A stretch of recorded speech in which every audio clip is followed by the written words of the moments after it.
Vous savez, j'ai toujours été quelqu'un qui était, je vais pas dire confiant, mais qui n'abandonnait jamais, qui avait tendance à toujours être dans des situations où, ouais, je faisais preuve de têtutesse. Je ne voulais pas lâcher mon bout de viande et je considérais que c'était légitime de toute personne, si je puis dire, qui avait un minimum de bon sens de se battre pour ce dont il avait envie. Tout simplement, de vouloir atteindre ses objectifs, de vouloir performer dans sa vie, de vouloir faire des choses exceptionnelles dans sa vie. Sauf que je me suis rendu compte qu'il y avait énormément de personnes qui n'étaient pas du même avis, qui même, entre parenthèses, n'avaient même pas la volonté de fournir quoi que ce soit comme effort pour atteindre une petite chose. Ou du moins, ils étaient satisfaits de ce qu'ils avaient et bah, ça leur suffisait. Donc bon, pourquoi je vais fournir un effort supplémentaire? Pourquoi le concept même de gagner devrait m'intéresser? Moi, je suis bien dans ma petite vie. Le concept de gagner, c'est se comparer aux autres. Et bon, je vis pour moi, je vis pas pour les autres. Alors bon, on peut comprendre peut-être d'un point de vue. Moi, personnellement, je comprends pas. Mais ce que je veux dire par là, c'est que j'ai toujours été quelqu'un qui avait envie de me prouver que j'étais valeureux, que j'avais de la valeur, que je pouvais faire quelque chose de ma vie. Et lorsque quelqu'un me disait ouais, tu peux pas faire ci, tu peux pas faire ça, j'avais ce côté revanchard, pardon. Peut-être que c'était pas forcément sain dans un premier temps, mais j'en ai fait un moteur. J'ai fait quelque chose de viable sur le long terme. Le problème dans cela, c'est que tu rencontres souvent des personnes qui sont à l'opposé de, si je puis dire, ta mentalité. Et ces personnes-là, bon, je ne veux pas dire que je me considère comme un gagnant, mais disons que j'ai énormément subi d'échecs, des échecs, et j'ai dû les traverser petit à petit pour grandir, pour me forger en tant qu'homme, en tant que personne, en tant qu'humain. Et je n'ai jamais abandonné. Le souci, c'est que durant ma route, et je pense que c'est le cas d'énormément de personnes qui souhaitent atteindre la réussite, on croise des personnes qui ont justement cette fameuse mentalité de perdant. Qu'est-ce que j'appelle mentalité de perdant? C'est que déjà, elles n'ont pas essayé, elles veulent pas faire, mais elles te disent ah toi tu devrais pas faire ci, c'est pas possible pour toi. Elles vont essayer de te détourner de ta route. Et comme j'ai pu dire, bah, ce sont ces mêmes personnes-là qui m'ont dit, si je puis dire, que c'était pas possible, qui m'ont permis potentiellement de me sortir le doigt du cul, de me dire comment un mec, entre parenthèses, que je méprise ou autre, oui, parce qu'on en arrivait à un niveau du mépris, parce que je ne peux pas accepter que quelqu'un qui ne me connaît absolument pas, qui puisse se permettre de me dire oui, tu peux pas faire ci, tu peux pas faire ça. Moi, je pars du principe que toute personne peut faire ce qu'elle veut si elle se donne les moyens, bien évidemment. Et du coup, recevoir ce genre de phrase-là de quelqu'un que je méprise, grossièrement parlant, bah, c'était une insulte en fait, pour ma personne. Parce que oui, mine de rien, j'avais quand même un caractère. Et effectivement, je considère que potentiellement, les personnes qui sont considérées comme des perdants, ou que je considère comme des perdants, n'ont peut-être pas forgé ce caractère-là. Mais à un moment donné, la sélection naturelle s'applique. À un moment donné, il faut être en adéquation avec son évolution, avec sa nature. C'est-à-dire, il faut se remettre en question. Tu vois bien que on met en avant les gagnants et que les perdants, on les oublie. Est-ce que tu veux qu'on t'oublie dans ta vie? Après, peut-être que tu penses qu'à toi dans ton point de vue, donc tu es en mode pourquoi je devrais me fier à la vie d'autrui? Ce que je peux comprendre. Maintenant, ta vie, c'est ta vie. Tu ne devrais pas commencer à essayer de dissuader les gens qui veulent justement faire quelque chose dans leur vie. Parce que lorsque je parle de mentalité de perdant, je parle surtout des personnes qui disent non, c'est pas possible. Ah oui, mais non, mais lui, c'est de la chance. Ouais, mais non, mais toi, tu peux pas, toi. Non, parce que t'es nul, parce que si, parce que ça. Parce que mentalité de perdant, c'est pas tant aussi les gens qui sont incompétents, parce que ça, faut que j'en fasse une vidéo. Mais c'est aussi les gens qui ont des facilités potentiellement et qui te disent ah non, pour toi, c'est de la merde. Mentalité de perdant, c'est tout ce qui n'est pas en adéquation avec la victoire, avec l'évolution. C'est-à-dire que je préfère être dans une forme d'inactivité constante, me dire que tout va bien, mais dans mon entourage proche, je vais cracher sur les gens d'un point de vue bien évidemment négatif. Je vais dire non, toi tu peux pas, pourquoi tu veux faire ça? Ça sert à rien, c'est l'énergie pour rien, regarde où tu vas finir, regarde les probabilités. Oh, les gens qui parlent en statistique, qu'est-ce que j'ai envie de vous exploser. Oh, non, mais regarde, statistiquement parlant, gna, gna, gna, gna, gna, gna, gna. Oh là là, je suis désolé, hein, ça se dit pas, hein. Même moi-même, je le ferai pas, hein. Mais vous méritez un molar dans la bouche. C'est pas bien, c'est pas grave, je le dis. Ce que je veux dire par là, c'est que Les personnes qui essayent de justifier leur propre médiocrité à travers les pourcentages, les statistiques, allez vous faire enculer. Comme ça, c'est dit. Parce que comment tu peux expliquer, je sais pas, à un enfant ou même à quelqu'un qui a un rêve, ouais, mais regarde, c'est compliqué, hein. Bah ouais, surprise, bienvenue dans la vie. Foiré. Je suis vulgaire, hein, parce qu'en fait, ça me tient à cœur.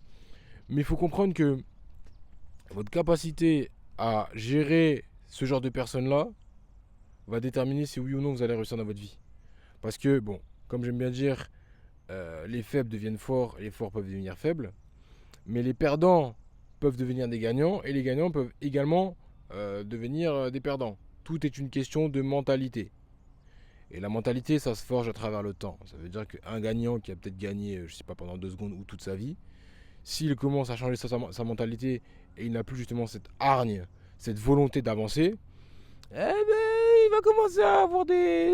Il va commencer à bifurquer. Il va commencer à dire ah oui, tu sais, mais tu sais, nanana, nanana. Il va commencer à se trouver des excuses. Parce que oui, lorsque je parle de mentalité de perdant, je parle notamment de se trouver des excuses. Des excuses quant à leur médiocrité. On ne peut pas toujours justifier, si je puis dire, son incompétence. Parce que je pars du principe que déjà le fait d'être incompétent, c'est une volonté d'être incompétent. Il est possible d'améliorer notre capacité quotidiennement avec de la volonté, de l'énergie et tout simplement de la concentration.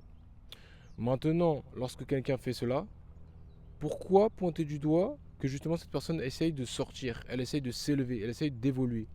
Parce que j'ai l'impression que ceux qui ont une mentalité de perdant, ils partent du principe que quoi qu'il arrive, le concept même d'évolution, de progression, d'entraînement ou bref, je sais pas, d'ascension, bah ça sert à rien. Parce qu'on a une forme de destinée. Parce que oui, il y a ça aussi. Ces connards, moi je suis vulgaire dans cette vidéo là, ces connards, ils partent du principe que, comment dire, on a une vie prédestinée. Ah, c'était ton destin. Et même si genre la personne qui...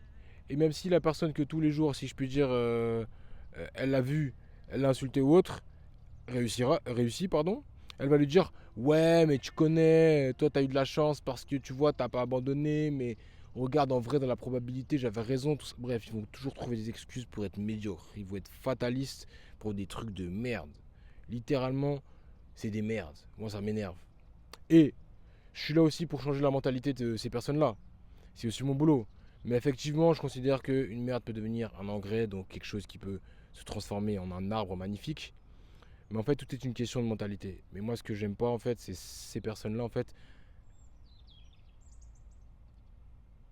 elles s'attardent pas sur leur mentalité à elles, mais elles vont aller vers les mentalités qui sont plutôt positives vis-à-vis d'elles-mêmes. Ça veut dire qu'elles savent que ce sont des merdes, elles savent que ce sont des personnes médiocres, et elles considèrent que tout le monde devrait les rejoindre dans leur médiocrité. Et ça, c'est un problème, c'est un souci parce que j'ai tendance à penser que les premières personnes qui empêchent les gens justement de grandir, d'évoluer, d'atteindre leurs rêves, ce sont les parents. Énormément de parents ont une mentalité de perdant parce que justement, euh, leurs parents avant eux leur ont, si je puis dire, coupé les jambes vis-à-vis de leur ambition. Et je trouve que c'est problématique dans le sens où on ne peut pas sacrifier le rêve d'un enfant pour simplement ses affaires de faut être réaliste ou voilà quoi. Il y a beaucoup trop de personnes qui ont tendance à gâcher la vie de quelqu'un par simple frustration. Parce que oui, une autre mentalité de perdant, c'est la frustration. Ça veut dire de par ton échec, tu vas considérer que toutes les autres personnes qui vont essayer de faire ça, elles vont échouer. Juste parce que toi, tu as échoué, tout le monde va échouer. Parce que tu considères que tu, je sais pas, t'étais l'élu ou je ne sais pas quoi. Donc forcément, tu mérites de réussir.